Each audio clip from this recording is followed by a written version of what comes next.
Hey, what's up guys? Gabon Quiet here. From the point in time in which I'm shooting this video, it is the day of the sun. So it is the day of Tifareth, my Vice Lord's day, Raphael's day. So yeah, I hope you guys are enjoying your day, and let's get on with the topic at hand. So yeah, because this is gonna be there's gonna be quite the lengthy video in relation to the all of the divine information in which I will be going over, or what will be stated within this video. In any case, the topic of this video is going to be on the universe from a divine hierarchical perspective. Okay, so the laws of the universe from an occult perspective, from an actual literal perspective. Okay, so yeah, we're going to be making our way up. We're going to start from the bottom, and we're going to be making our way up, all the way up until we reach the pinnacle. Okay, so the pinnacle of in which one could reach within this topic. Okay, and I'm gonna be going over everything, literally everything. Okay, so the whole universe and the way that it works, and the the entities, okay, the higher beings that guard your mortality and your literal morality will be gone over and explained here, and everything. Okay, literally. So without further ado, let's begin. So for starters, I'm gonna begin with the four cardinal directions of the world, which is north, west, east, and south. And and there are spirits that rule over these four cardinal directions of the world. Okay, so the first, I'm gonna go over the first four groups. I'm sorry, I'm gonna be going over the first group of four spirits that rule over the four cardinal directions of the world, and this consists of Uriel, okay, Michael, Gabriel, and Raphael. Okay, so these are four archangels that everyone is familiar with. Okay, and I'm referring to occultists out there. Occultists are familiar with these four archangels because these are the four archangels in which you invoke during the lesser banishing ritual of the pentagram. Okay, so the ritual that is utilized to cleanse oneself astrally, as well as to cleanse the area, or to cleanse a specific proximity. Okay, and yeah, in general, let's start off with Uriel. So Uriel rules over the earth, obviously. So he rules over the element of earth, and the element of earth has to do with in terms of the four cardinal directions, it has to do with north. So Uriel rules over the north from a celestial perspective. Okay, so yeah, Uriel rules over north and earth. Moving on to Mikael. Mikael rules over the south, and the south deals with fire. Gabriel rules over the west, and the west deals with water, and the east is in turn ruled by Raphael. So Raphael rules over the east, and the east deals with air. Okay, so there you have it. The four cardinal directions of the world, or the universe itself, okay, from a celestial perspective, is ruled by these four archangels. Okay, so Uriel rules over north and earth, Mikael south and fire, Gabriel west and water, and Raphael east and air. So that's pretty much that. Now going over the infernal perspective of this, because as above, so below. Okay, um, there's always a counterpart to everything. There's always a literal, how do I say this? There was another term for it, but in general, there's always a counterpart to everything. Okay, there's a negative and a positive to everything. That's literally the laws of life. You literally learn this even in science and everything. How you can't connect two magnets together, because they have to be opposites from one another. One has to be positive, one has to be negative, and the same law applies in literally everything. Okay, how there's ever in truth, light and dark. Okay, evil and good. What else? Life and death, women and men, and it keeps going on and on and on and on and on and on and on. So yeah, so from an infernal perspective, you also have these four cardinal rulers. Or these four rulers. I'm sorry, that rule over these four cardinal directions of the world, or of reality itself. Okay, so first things first is Egen, the fallen angel Egen. And Egen rules over north. And the north deals with earth, so he rules over the earth. Audience deals with south, okay, and the south deals with fire, so he rules over fire. Abaddon, okay, most of you guys would expect Paimon to be here, but it's Abaddon, okay. Paimon is a pagan spirit, and I'm gonna be going over all of that once I finish up describing all of this right here. Okay, once I finish describing the infernal rulers of the four cardinal directions of the world as well as the elements. But yeah, so Abaddon, okay, is the ruler of the west, and the west deals with water. And last but not least is Amaimon. So Amaimon, the fallen angel Amaimon. These guys are all fallen angels. These guys are all infernal angels. But yeah, in general, Amaimon deals with the east, and the east deals with air. Okay, and from a Goetic perspective, from what the Goetia, okay, or the Goetia manuscripts state about a Maimon and Egen and Audience and how they rule over, how, for example, a Maimon deals with the south from a Goetic perspective. That only applies to the laws of the Goetia. If you plan to be how do I say this, a by the book occultist, then yeah, you can simply just go off of the fact that, it's not literally a fact, but you can literally just go off of what was stated within the Goetia. All the laws, everything that you have to follow, everything, down to the bone. Okay, if you're gonna do this shit by the book, then yeah, you can apply a Maimon to be associated with the South. But from a literal perspective, from an all around in general perspective, a Maimon deals with the East, okay?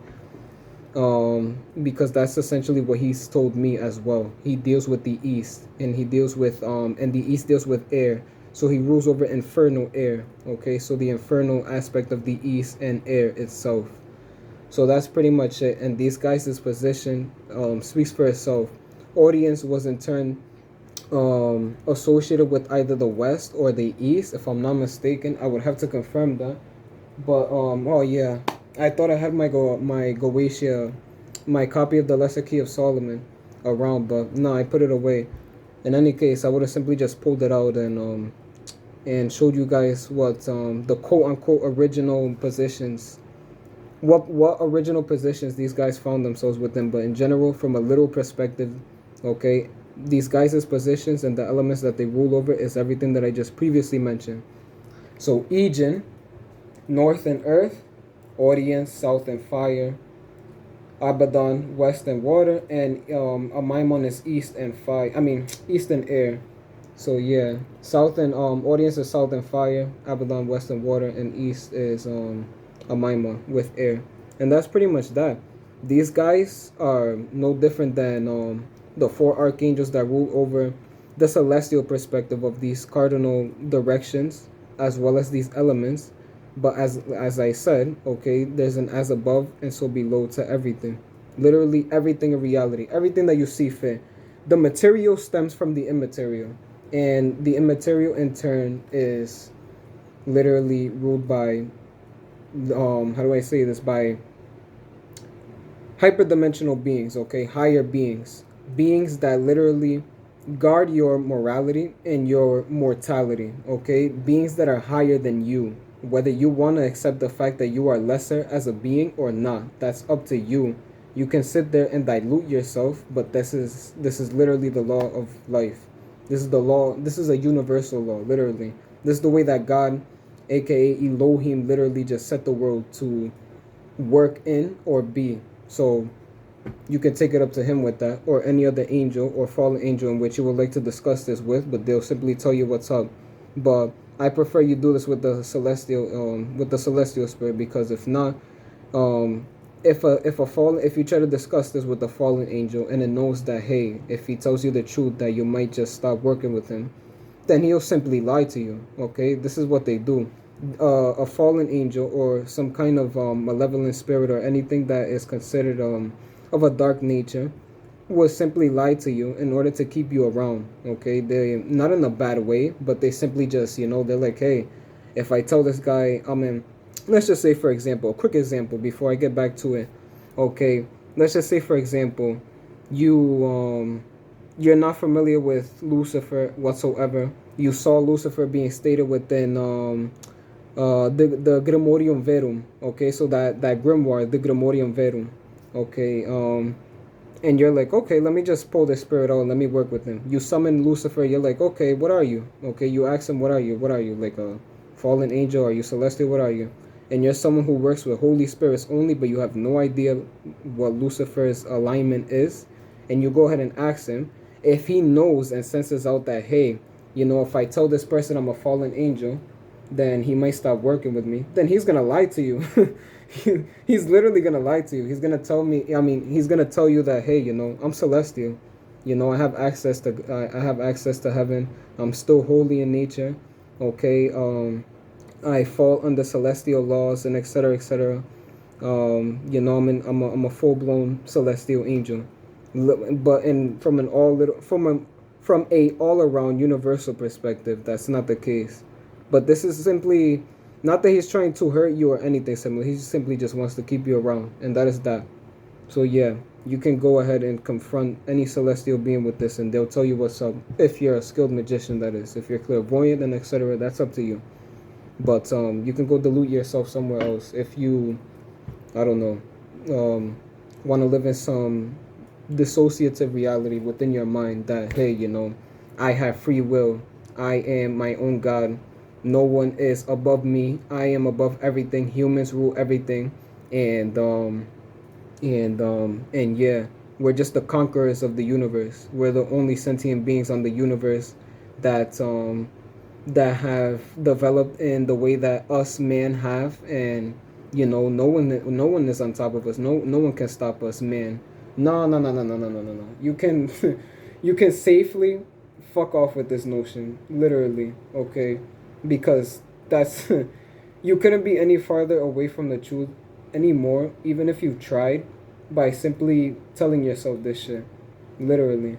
In any case, moving on. Okay, moving on. So yeah. Hold on one second. So yeah, moving on. We're gonna be moving on towards we're gonna be going over now the five elements the five elemental spheres of creation itself. So the five elemental spheres of creation. Okay, people think that there is only four elemental spheres within the astral plane. So the spheres of water, the elemental sphere of fire, the elemental sphere of earth and air, and etc. Well, not really etc., because like I said, people only think that there's four, but in general there's five. Okay, people forget that spirit, the elemental plane of spirit exists, not the spiritual plane in which these spheres consist in. I'm referring to, there's another elemental sphere called the element of spirit. Okay, and so the element of spirit is, its actual name is the Akasha. So the elemental sphere of Akasha. Okay, so there are five elemental spheres of creation, or that make up creation. Okay, everything that you see fit. All of these elements play a part in our world, and literally the way that you perceive the universe to be. And their names are Prithivi or Prithivi, which is earth, the elemental sphere of earth. Vaju, which is the elemental sphere of air. Apas, which is the elemental sphere of water. Tehas, which is the elemental sphere of fire. And Akasha, which is the elemental sphere of spirit. Okay, and in Enochian there's a whole set of different names for each element. And I also have I made an Enochian tablet of union that's hanging on my wall right now. And the Enochian names for this. So the Enochian name for earth is Exarp. The Enochian name for water is Hakoma. So Hakoma, simply put. The elemental sphere, the Enochian name of air is Nanta. So Nanta.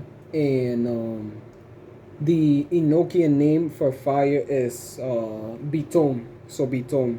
And that's pretty much that.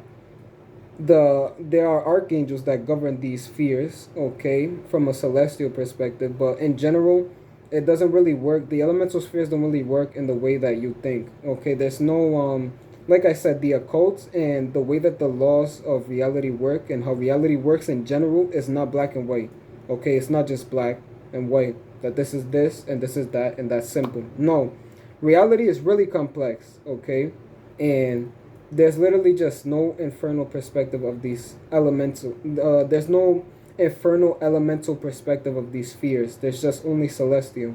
But okay, these elemental spheres consist of all different kinds of spirits, whether celestial elemental spirits, whether if it's just some random spirit that consists of the element itself. So for example, okay, I travel to the element of fire. Okay, I'm in Bitom right now. Okay, I'm in Tejas in the astral plane. I'm in the element of fire. Okay, and I see a bunch of different. I run into a bunch of elemental fire spirits, and not only that, I see a bunch of angels that are Martian but correspond to Aries because Aries deals with fire. So these are fiery angels. Any spirit that corresponds to the corresponding element, okay, can visit these spheres and correspond to them, or essentially could associate themselves with the sphere. Okay, they could simply just visit it and just do their thing. Okay, you might even run into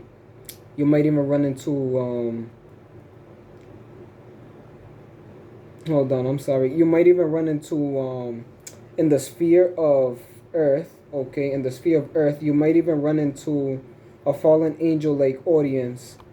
I mean, no, I'm sorry, not audience, Egen, okay? So let's just say, for example, you find yourself in the elemental sphere of Earth, okay? So Exarch, Prithvi.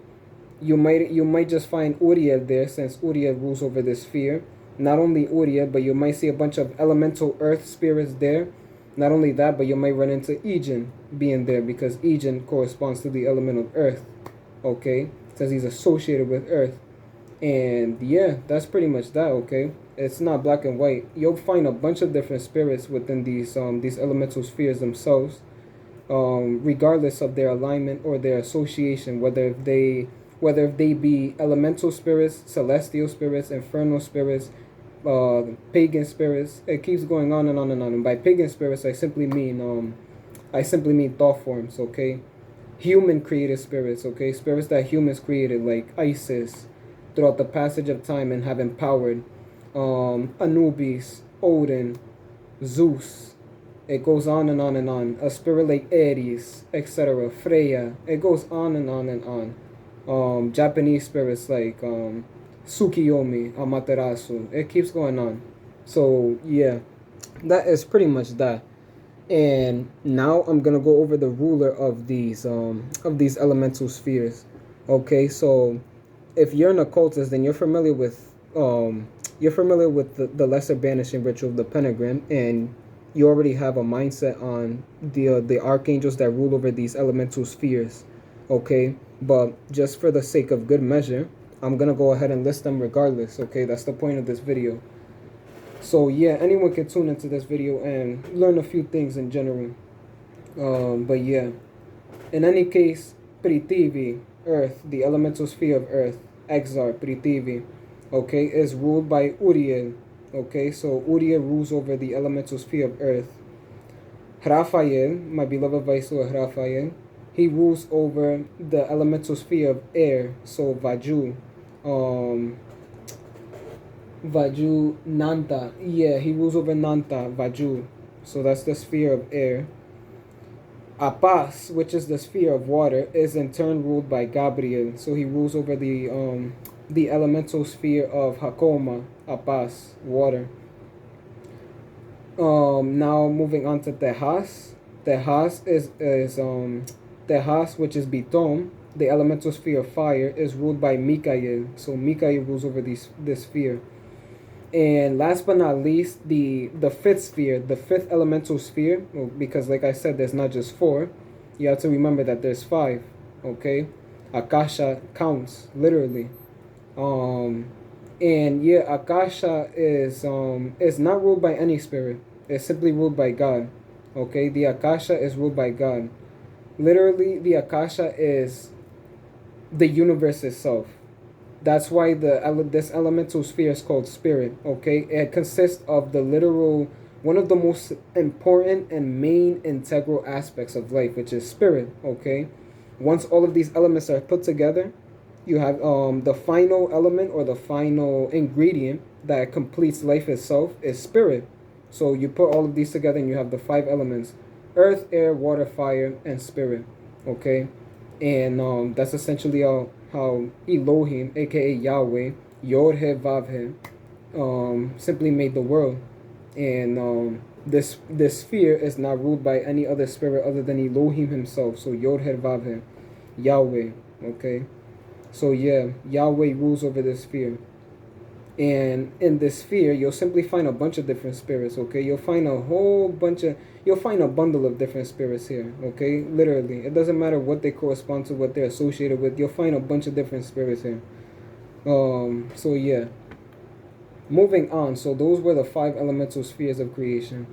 So now we're slowly making our way higher. We're making our way all the way up. Now we're at the pinnacle. Okay, no. We're not at the pinnacle yet. The pinnacle is God, and He's gonna be the last thing in which I describe within this video.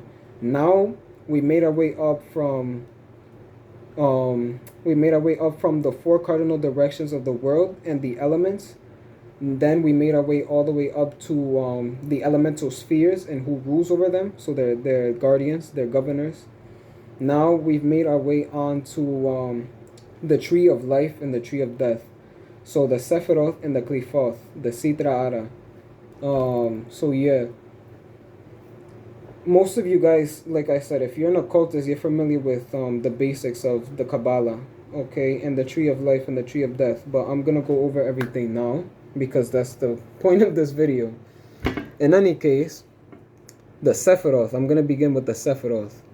The Sephiroth, okay. The Sephiroth is literally the, how do I say this? It's the map of life, okay? It's literally the universe itself.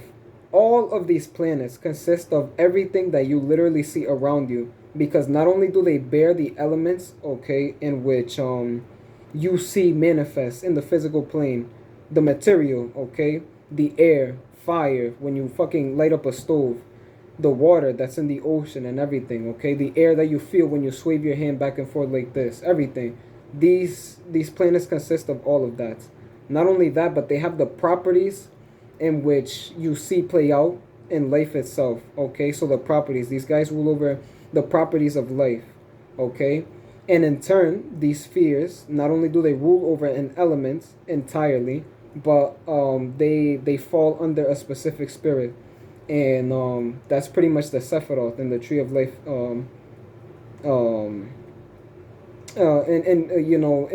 explained in a gist, honestly. Explained in a gist, okay? There's a lot more to it, but simply put, the basics is that this is literally the foundation of life. These trees play a huge integral role to the universe itself and what you see fit amongst the metaphysical plane. Okay, so Sephiroth is there are 10 spheres. There are 10 spheres that consist of the Sephiroth. And these spheres are the different planets that you guys are all familiar with, assuming that you at least, went to school and and you learned about astronomy or different planets and their names and their positions and etc etc etc. But yeah, in general, I'm gonna go over all of that from an occult perspective.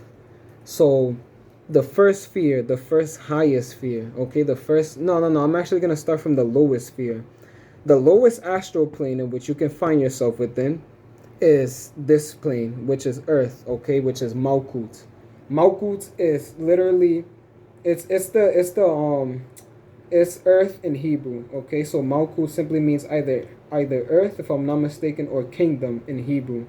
But yeah, essentially the lowest plane that you can find yourself within as a sentient being, which is the plane that we reside in, is Earth itself, okay, and aka Malkut. And Malkut is the holy number to Malkut or Earth is 10, okay, and it goes all the way up to the main highest sphere, which is Kether.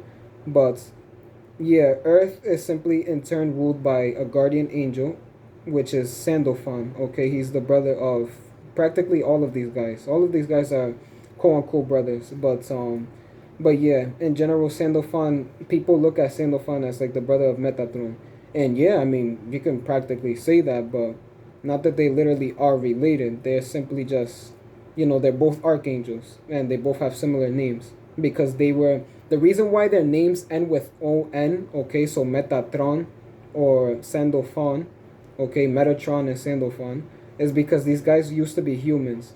If I'm not mistaken, Metatron, I like to say Metatron, I already made that clear in a previous video, but Metatron was Enoch, okay, so he was the biblical prophet named Enoch. I'm pretty sure you guys are familiar with the book of Enoch, okay. That's a biblical addition to complete the Bible itself and make it whole alongside the Apocrypha. So yeah, Kether is that's who Metatron was. He was a human who simply passed all of the trials that God threw his way, Elohim threw his way, and Elohim deemed him worthy of, essentially making him become an archangel. Okay, so he went through the whole steps of the Cairo and everything, and he slowly became an angel. And yeah, so Enoch used to be a human, and he simply just became Metatron. Now, the ruler of the earth, which is Sandalphon used to be a human as well. Sandalphon used to be Elias, so the biblical prophet Elias, or Elijah. And yeah, he simply went through the same trials. He was deemed worthy, and he became an archangel as well. And this is possible, but make no mistake, okay? This is possible for anyone to do, but not that. In general, I say quote unquote possible because nowadays with the laws that we have amongst mundane society, it is blatantly, extremely fucking ridiculously hard to the point where it's near impossible to achieve such a state in which you could become an archangel, okay? To the point in which you could become so holy and represent virtue at its purest, rawest form, to the point where God will, you'll gain God's attention and you'll become an archangel. No, no, no, no, no. It's not an easy task. And honestly, no one besides these two guys have done so, literally. So besides beloved Sandalphon and beloved Metatron. So yeah, that's pretty much all. So yeah, that's pretty much it. So that's why their names are similar because they fall under a they're both from different quarries or orders of angels. Metatron is from the order of angels, which is called Hayot, and Hayot simply means holy living creatures, and you can see why. The meaning of the name Hayot, the meaning of the name of the order of angel which he corresponds to, you can see why it's called holy living creatures because they are literally, well, they used to be holy. They used to be living creatures, but they simply became holy. So in turn, they became holy living creatures. So yeah, you can see the similarity. That's why they have the same name, or a similar name, Metatron, Sandalphon. And the rest of the archangels, they're all the rest of the archangels end with AEL or IEL is because they're all just straight up created by God, and their name already has a meaning itself. Their name has a meaning. So Hraciel, Zapkiel, Zarkiel, Samael, Raphael, Haniel, Mikael, Gabriel. It goes on and on and on. But these guys are all spirits that were created by God Himself, literally. So angels, celestial beings. And yeah, that's why Metatron and Sandalphon's name differentiate from the rest of the bunch, so to speak. So yeah, that is pretty much that. So Sandalphon is simply just the ruler of the earth, and that is pretty much all. The holy number of earth is 10. Now we make our way up to the ninth sphere. Okay, the holy number of the moon, which is 9, and yeah, we're dealing with the moon now. So Yesod, the Hebrew abbreviation of the moon is Yesod, and the Kabbalistic meaning to these names, or the Kabbalistic names of these spheres, have a specific meaning. The actual name to these spheres is different in Hebrew, okay, but from a Kabbalah sense, the moon is called Yesod. But from a Hebrew perspective, the moon is called Labana or Lebana or something like that. And it goes on and on and on as well. Like the sun, for example, is called Tifareth in the Kabbalah, but in Hebrew it's called Hashemesh or Shemesh, and yeah, it just goes on and on and on, you know. So yeah, but I'm just gonna be listing their Kabbalistic names. So yeah, the moon is called Yesod in the Kabbalah, and it is the ninth sphere. So you're slowly making your way all the way up, and it is ruled by Gabriel. So that's the moon. The eighth sphere, which is Mercury, okay, the holy number of Mercury, which is 8, and Mercury is ruled by Mikael. So Hor, the Kabbalistic name of Mercury is Hor. Then you have the seventh sphere, which is Venus, Nezak. The Kabbalistic name is Nezak, and it is ruled by my thrice Lord Haniel. So my beloved Archangel Haniel, my third patron. The sixth sphere, we're slowly making our way up. We're very close to the higher spheres. Okay, the spheres past Jupiter are considered higher spheres, because you're slowly making your way up to Kether, which is the pinnacle of the tree of life, the Sephiroth. So yeah, you have the sun, which is called Tifareth in the Kabbalah, so Tifareth, and it is ruled by Raphael. So the sixth sphere, holy number is 6. Then we have my beloved Gebura, Mars, the fifth sphere of the Sephiroth, which is Mars, literally. Its Kabbalistic name is Gebura, and it is ruled by my beloved main lord Samael. So Samael, that's his seal right there. And yeah, its holy number is 5. Now we're really getting close to the higher spheres. We're on the fourth sphere. We're on the fourth sphere right now. I'm sorry, but you know, I've just been going over so much information. It's like a tongue twister. But yeah. So the fourth sphere is Jupiter, and Jupiter is called Chesed in the Kabbalah. So Chesed, which is in turn ruled by Zadkiel. So Zadkiel, okay. And the reason why I'm putting emphasis on the name is because he has a similar name to Zapkiel, so the one who rules over Saturn. Okay, Zapkiel and Zadkiel are two different beings, so don't confuse that. That's don't confuse that. It's just beginner crap. So yeah, the fourth sphere is Jupiter. Is ruled by Zadkiel with the D. Now we've reached the third highest sphere. Okay, so now we're at the higher spheres, and we're beginning with the third highest sphere, which is Saturn. Okay, despite Saturn being like the black sheep, or it's considered to be the black sheep of astrology, as well as the astral plane, it is one of the highest spheres of the astral plane. Okay, and it is one of the death planets alongside Mars and the Moon, as well as yeah, that's pretty much it. Okay, only Saturn, Mars, and the Moon are death planets, but yeah, or dark planets essentially. But yeah, in general, Saturn, okay, the third sphere is Saturn, the third highest sphere is Saturn, and it is ruled by Zabkiel. So Zabkiel, that's his seal right there, the Archangel Zabkiel. He and Saturn's Kabbalistic name is Binah, so Binah. And yeah, that's pretty much that. Moving on to the second highest sphere, and this is my favorite as well. So Neptune, the second highest sphere is Neptune, and it is ruled by my beloved thrice, my seventh lord, my seventh patron, which is Hraciel, Archangel Hraciel. This is his seal. It's backwards, but you get the gist. Or you can simply just consult my article that I have on Hraciel. And yeah. So yeah. And the Kabbalistic name to Neptune is Chokmah. So Chokmah. And it is ruled by Hraciel once again. Now, the highest sphere, the literal highest sphere is Metatron. I'm sorry. It's Kether or Kether. Okay, so Kether or Kether, however you want to pronounce it. In general, as long as your intent is pure and you're trying to mention or you're trying to reference the literal highest sphere of the Sephiroth, which is Kether or Kether, then yeah, it doesn't matter what you name it, what you call it, okay? It doesn't matter what you call it. You could refer to Kether as, I don't know, you could refer to Kether as Pluto or something. And from an astrological perspective, yes, Kether is Pluto, but from a Kabbalistic astral perspective, yeah, no. Kether is simply just the gates of heaven.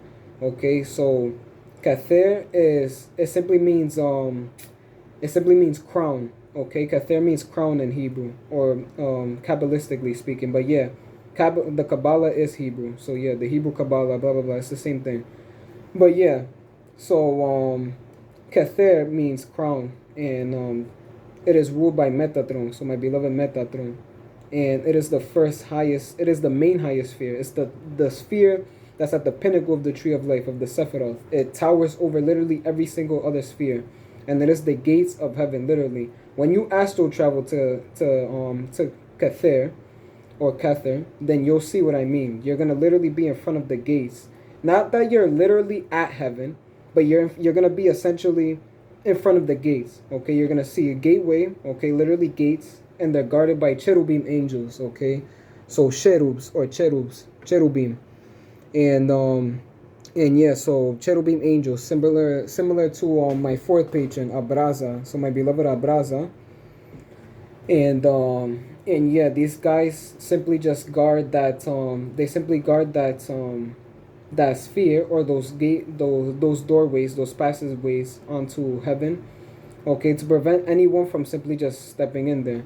Not that literally anyone can step in there, because no one has, literally God's not gonna allow that. Even if you tried, you can't even try it. Honestly, you can't even try. But let's just say, for example, you can't. You let's just say, for example, if you tried, you can't. Okay, you simply just can't.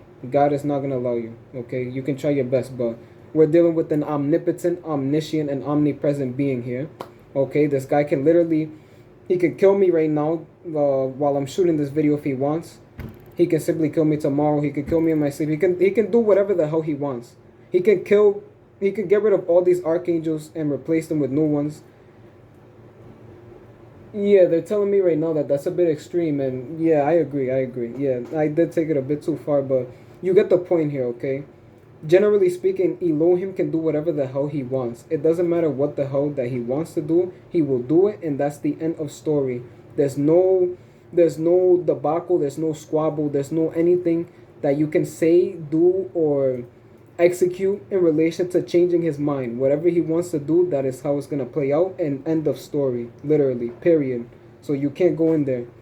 And even so, like I said, there's cherubim angels just guarding the gateway.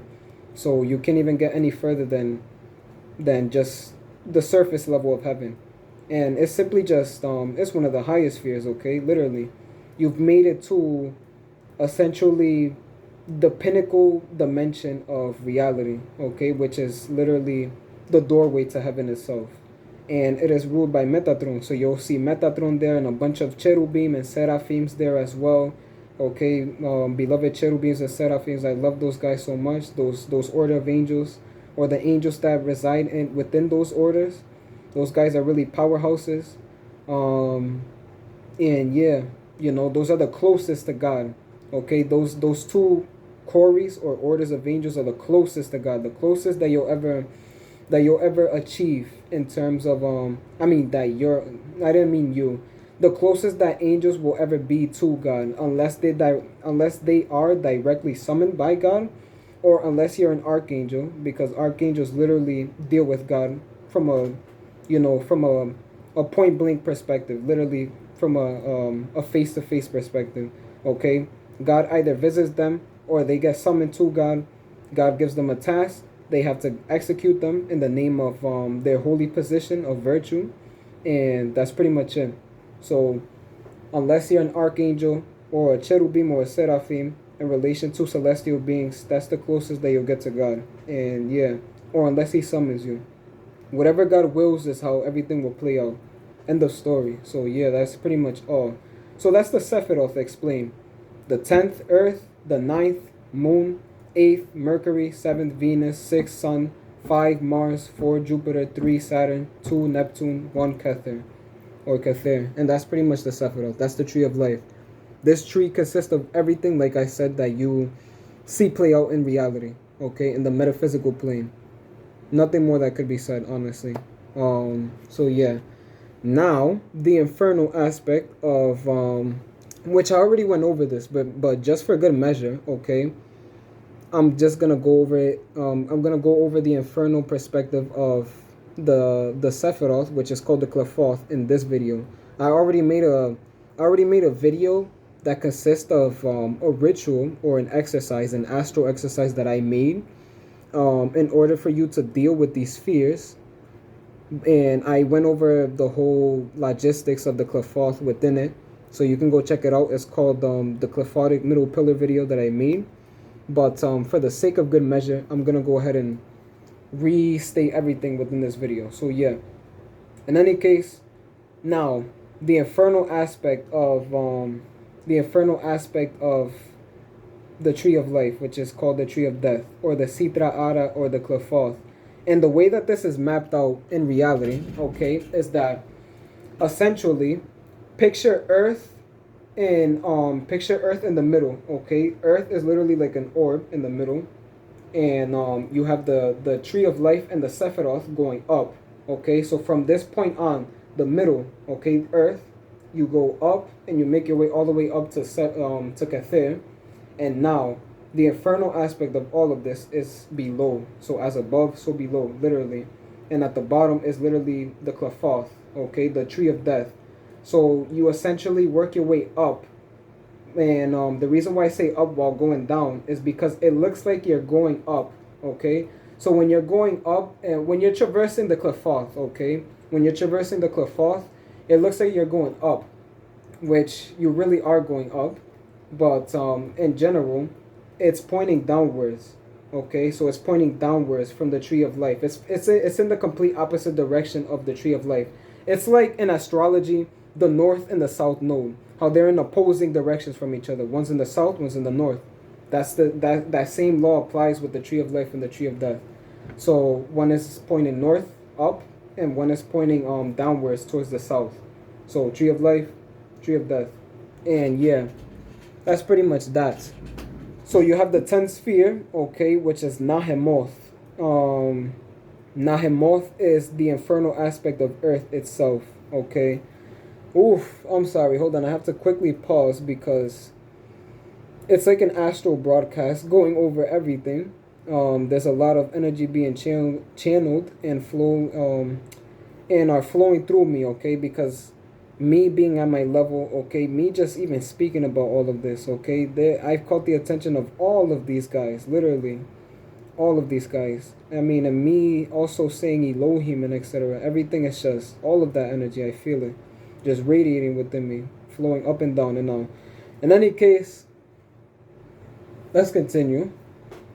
So yeah, so the infernal aspect or the infernal perspective of Earth is called Nahemoth, and it is the 10th sphere, okay, so the 10th sphere of the Qliphoth, and it is in turn ruled by Nama. And I've already stated this, but like I said, for good measure, I'm going to reinstate this in this video. So it is in turn ruled by Nama, the infernal spirit Nama, which is a female angel. I mean, a female fallen angel, if I'm not mistaken. Yeah, I'm not sure if she's a fallen angel. She looks like some chthonic looking figure. In any case, yeah, so that's Nama. She reminds me of Lilith, but Lilith's literally a fallen angel. In any case, yeah, so moving on. That is the 10th sphere. That is the 10th infernal, that is the 10th sphere of the Qliphoth, which is Earth, Nahemoth. The 9th sphere, okay, which is the infernal moon, the black moon, okay, which is called Gamaliel. So in the Kabbalah, the moon, the black moon, the infernal moon is called Gamaliel, and it is ruled by Lilith. The 8th sphere, which is the 8th opposing sphere to Mercury, okay, so it is the infernal aspect of Mercury, black Mercury, is called Samael, and it is ruled by Adramelech and Audience. But from a literal perspective, Audience rules Samael, because Audience literally Audience I'm sorry, hold on. No. I'm sorry. No. It's not Audience that rules over Samael. No. Audience rules over the infernal aspect of Mars, which is which is Golachab, okay? Asmodee's sphere. Wait, no. I'm sorry. Yeah. I just got everything. Yeah. Okay. Back from the beginning, okay? The eighth sphere, which is the infernal aspect of Mercury, is ruled by Audience and Adramelech. Now, Audience really rules this sphere because Audience has a higher rank than Adramelech. Why? Because Adramelech is a pagan spirit. He's a thought form created by man, by ancient civilizations back in the day, biblical ancient civilizations, okay, Mediterranean civilizations from back in the day, and yeah, essentially, Audience is he's celestial, okay. Despite him being fallen, he was directly made by God. God simply just made him to fall, and he fell, and he became a fallen angel as a counterbalance to reality. There's too many celestials. We need more infernals to balance out life. Okay, you can't have life without death. You can't have prosperity without suffering and agony and despair and pain and blah blah blah. So he made Audience a fallen angel. Okay, and since he's an angel, literally, despite him being whether celestial or fallen, he's literally an angel. Then he has a higher rank, a way higher rank than Adramelech. And no offense to Adramelech, yeah, he understands. He acknowledges what I'm saying. So, yeah, in general, Audience rules over Samael, so the infernal aspect of Mercury. Okay, which is the eighth clephotic sphere, the eighth clepha. Moving on, the seventh sphere is Baal's sphere. Okay, so Oreb Zarak, Oreb Sarak. Okay, and Oreb Sarak is ruled by it's the infernal aspect of Venus, so it's Black Venus, like John Dee, the infamous mathematician slash occultist John Dee, John Edward Dee, the one who literally conjured up the Enochian alongside Edward Kelly. Okay, John Dee has a book called The Book of Black Venus, in which you can work with infernal spirits from Venus therein.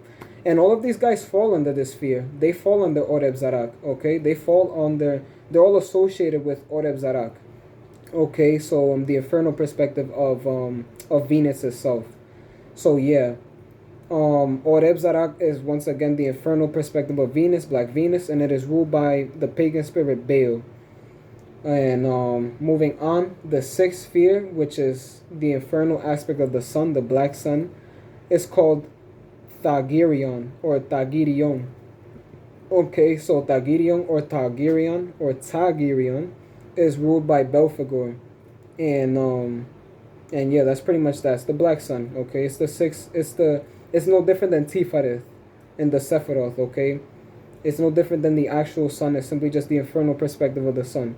Moving on, the fifth sphere, okay, which is the infernal aspect of Mars, is Golachab, and this is Asmodee's sphere. Okay,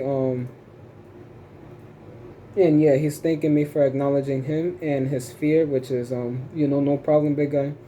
In any case, yeah, so the fifth sphere is ruled the fifth sphere is simply just Black Mars, okay? Just call it Black Mars for sure. Black Mars, okay, and it is called Golachab. It's ruled by Asmodee. Moving on, the fourth sphere, which is the infernal aspect of Jupiter, the Black Jupiter, is called Gash Kala. So Gash Kala, Gash Kala.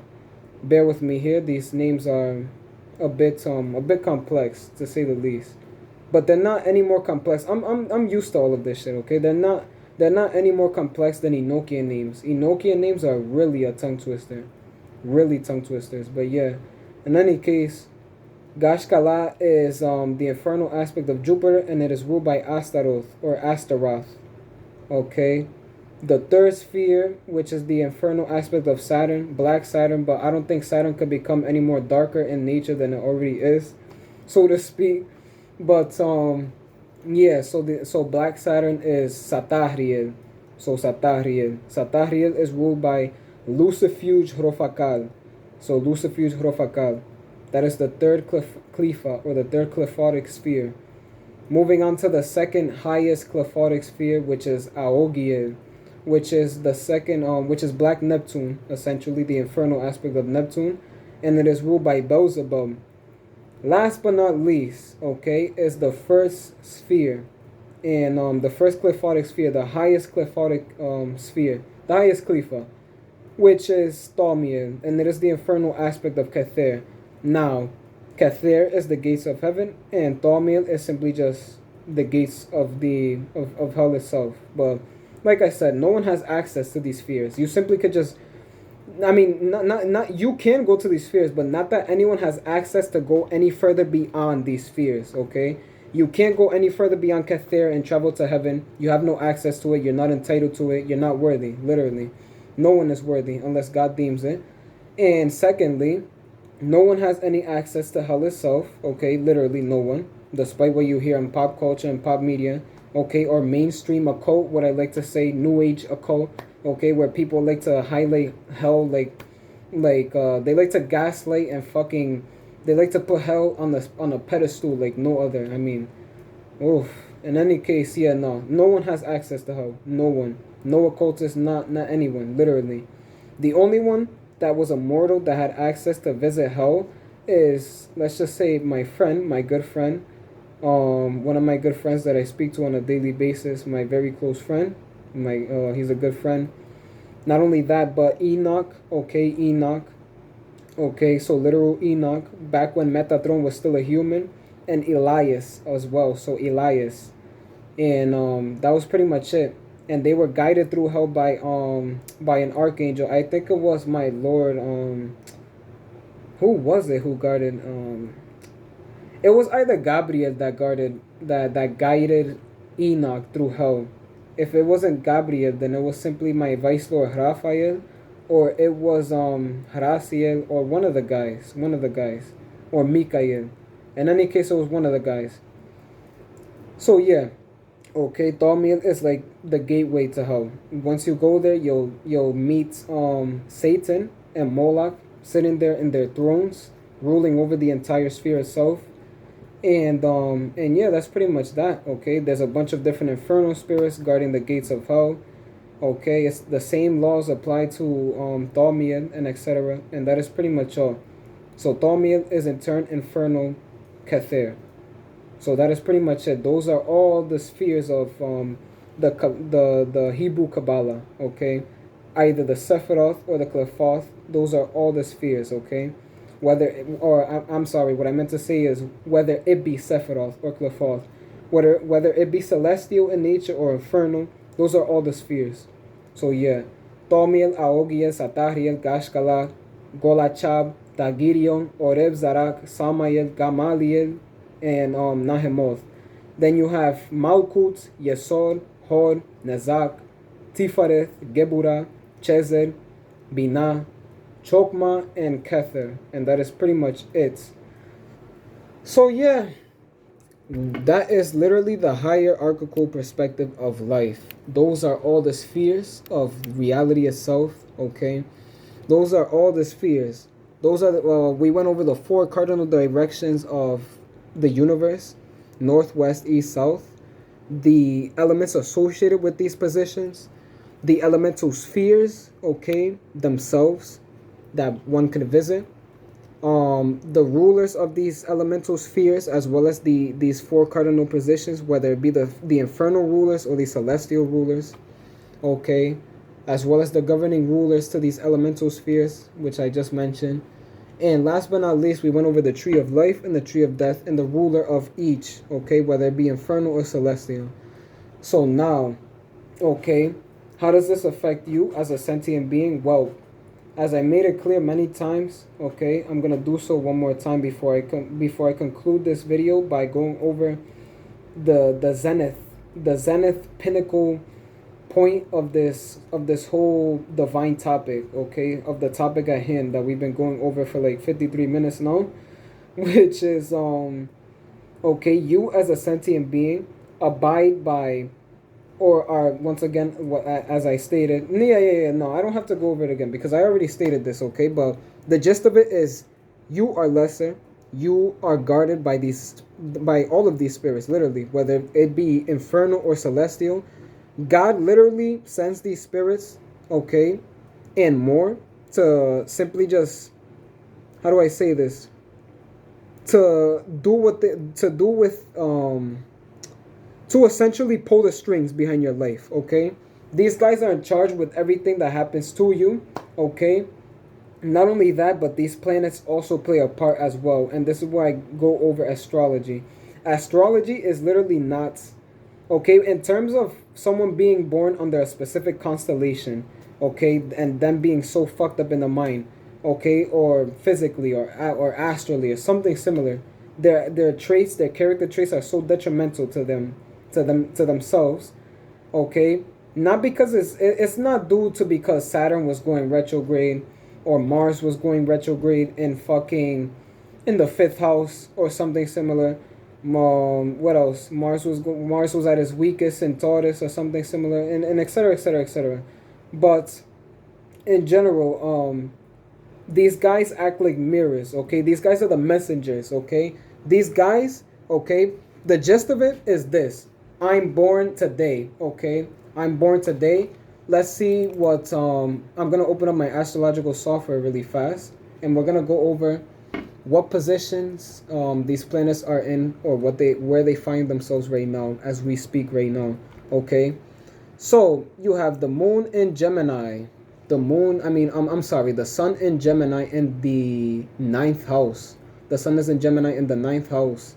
Mercury is in Taurus in the eighth house. Venus is also in Taurus in the eighth house at its strongest. Well, not necessarily because it's being affected right now by the house it's in. What else? Uranus going 16 degrees in Taurus. Mars is in Aries, nice and strong right now. Jupiter is in Aries as well. It's also it's good. It's relatively good. It's positive. What else? Neptune is in Pisces right now. It's nice and strong. Saturn is going retrograde in Pisces. Oh boy, that's oh no. I'm sorry. Saturn is going retrograde in Aquarius in the fifth house. Pluto is going retrograde as well in Capricorn in the fourth house. And the moon is at its strongest in the moon is simply in it's in Scorpio right now. So yeah, I'm sorry. I had to zoom it in really fast. So yeah, the moon is in Scorpio right now in the second house. And yeah, where is Lilith as well, because Lilith also plays a part. Lilith is in Cancer, so Lilith is nice and strong in Cancer. 6 degrees in Cancer in the it's in the ninth house as well. So yeah, and that's pretty much it. Okay, let's just say if I was born under these constellations right now, okay, or under the constellations that is happening, that is, how do I say this, is inclined right now, is positioned right now, then yeah, this would be Mars. Okay, Mars would essentially say this to God: okay, God, I find myself within this position, and within the same second that this being was born. So the position that I reflect myself within right now will will reflect upon the position in which I find myself within right now. Okay, you simply do the honors in bestowing upon and reflecting what I mean within the position that I'm in onto this individual. So I'm Mars. I'm in Aries right now. Okay, I'm in the seventh house right now, or the what position is it in? Yeah, it's in the seventh house. No, it's in the sixth house right now. So yeah, it's in the sixth house. I'm Mars. I'm in the sixth house. I'm in Aries. Okay, I'm nice and strong. Okay, please tell this person that that I'm gonna have this Aries trait, that I'm gonna have that, and blah blah blah blah blah. All of this will be applied to you. Okay, the planets simply act as messengers. These guys are not responsible for anything. These guys are just messengers. They're just mirrors. They reflect their character traits or the meaning behind the position that they find themselves within onto you. But first, it goes through God, and God bestows everything. All of your character traits, everything gets scripted out the moment you're born, and it's placed onto you, and you simply have to deal with the hand that was given to you.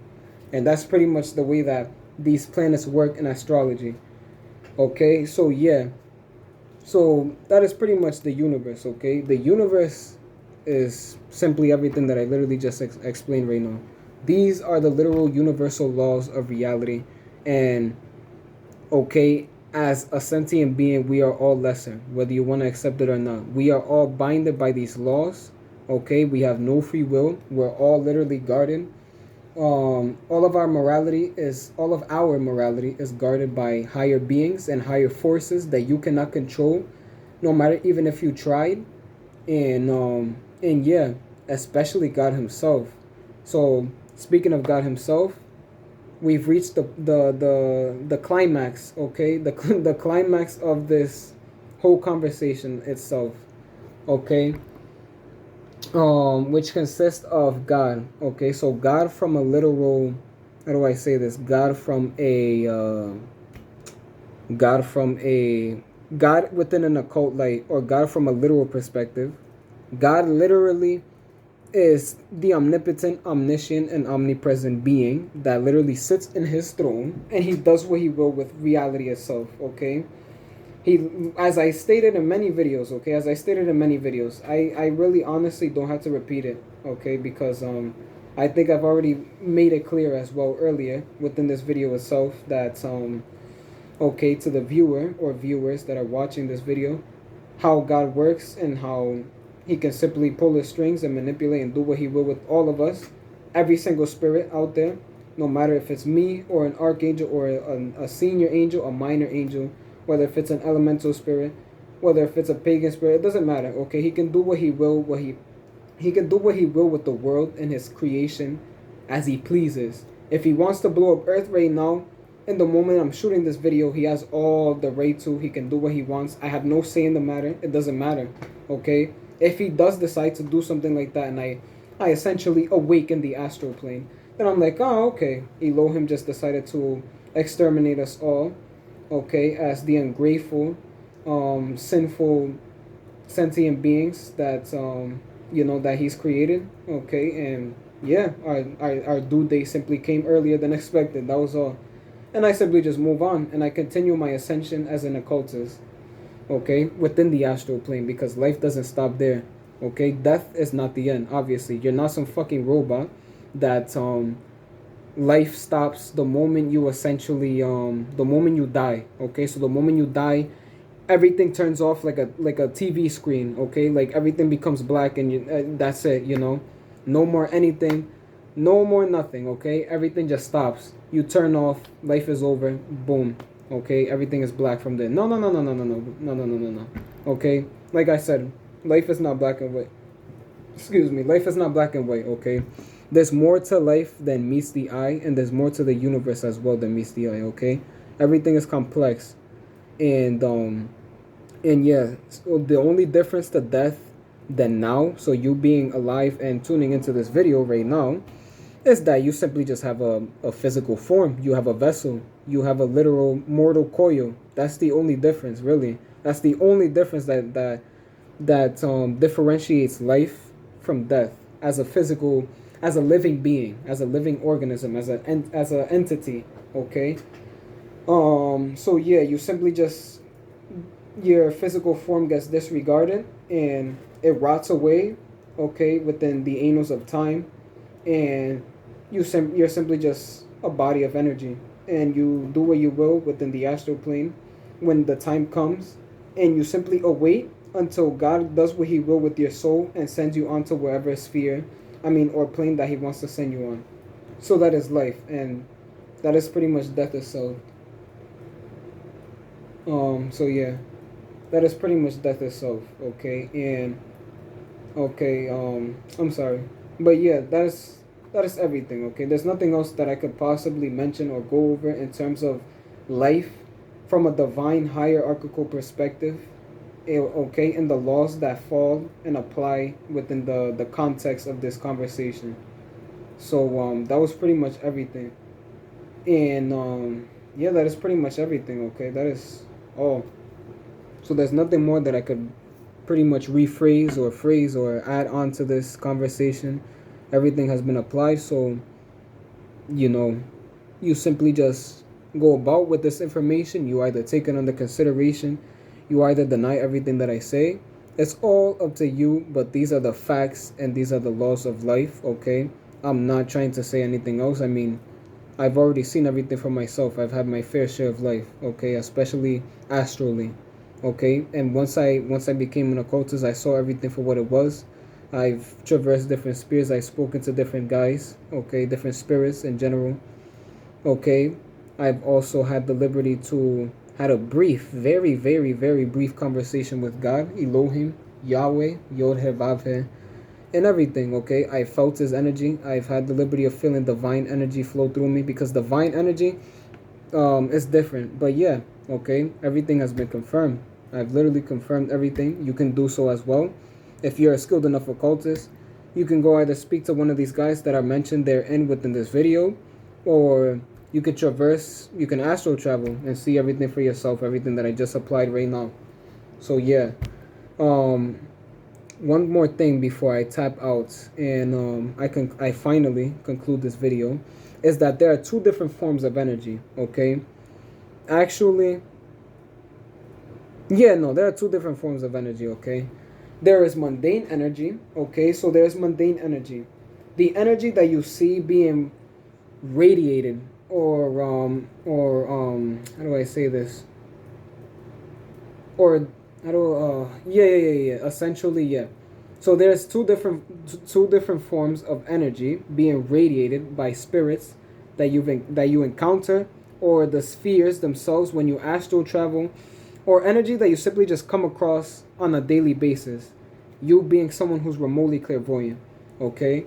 And these energies are simply just, they could be any kind of energy. They can be fiery astral energy, which refers to elemental energy, okay.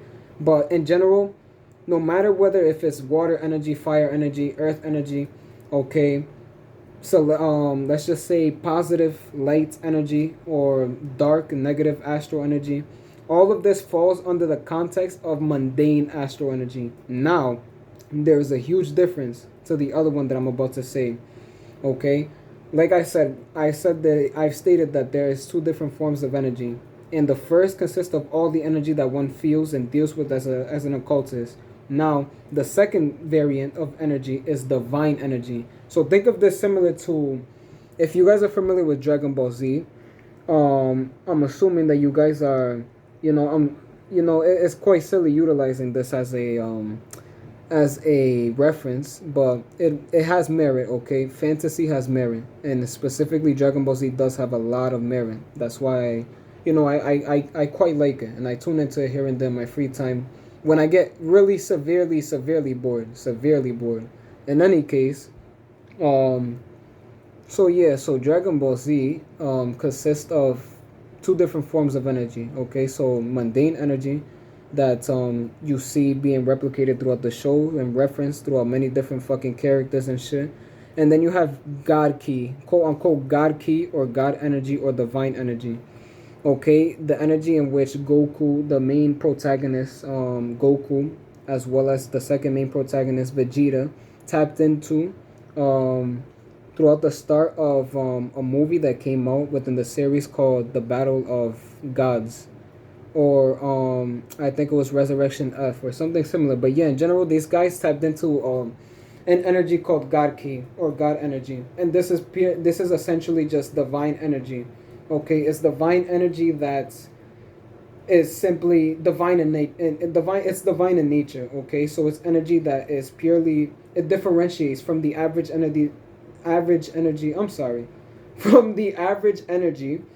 Um, that derives from the rest of the world or reality itself.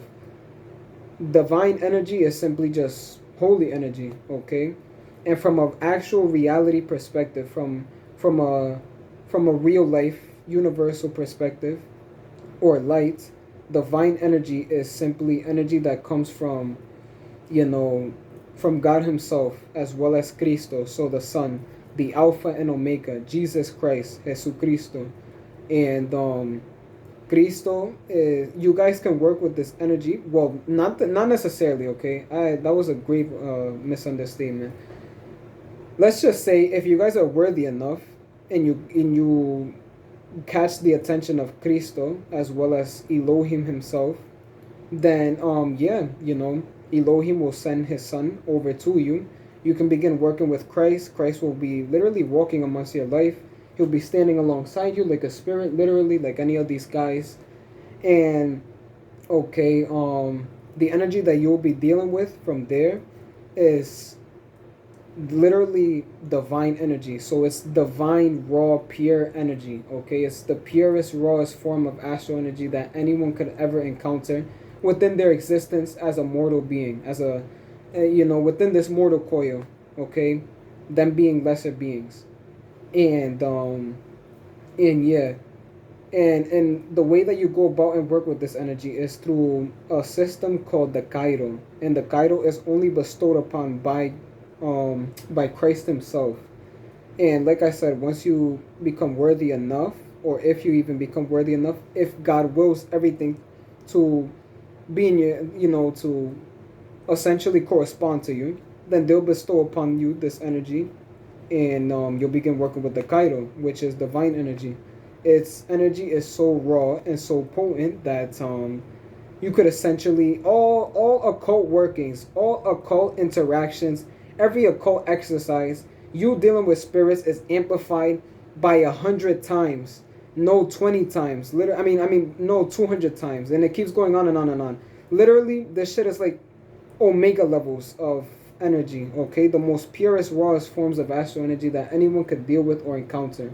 Okay, anything that I can do that would take me about 3 months to do with the Cairo. So the Cairo, this is the symbol right here. That's the two main letters of Christ's name in Greek put together in one symbol. And in order for you to understand the symbol more and its integrity,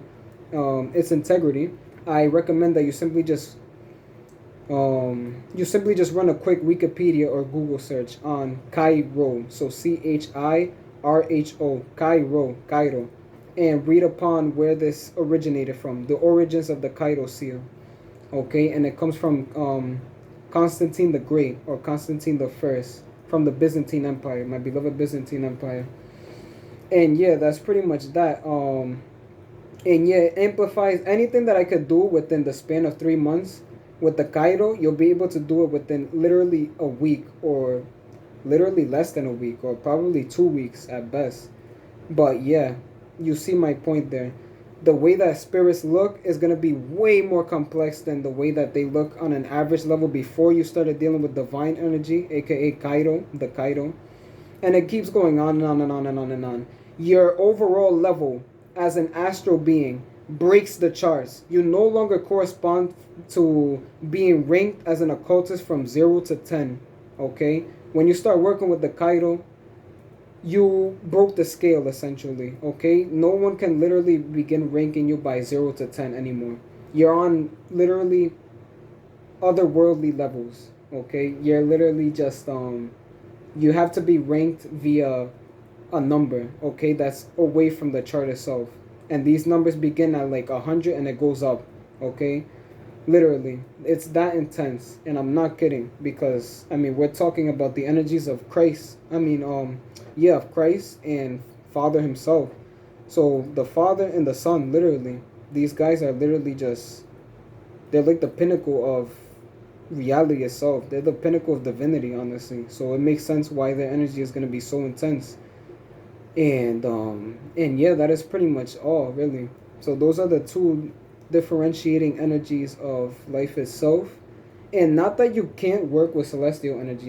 You can get a gist of celestial energy by working with angels and higher beings, okay? And you can feel the energy flow through you as an invoker.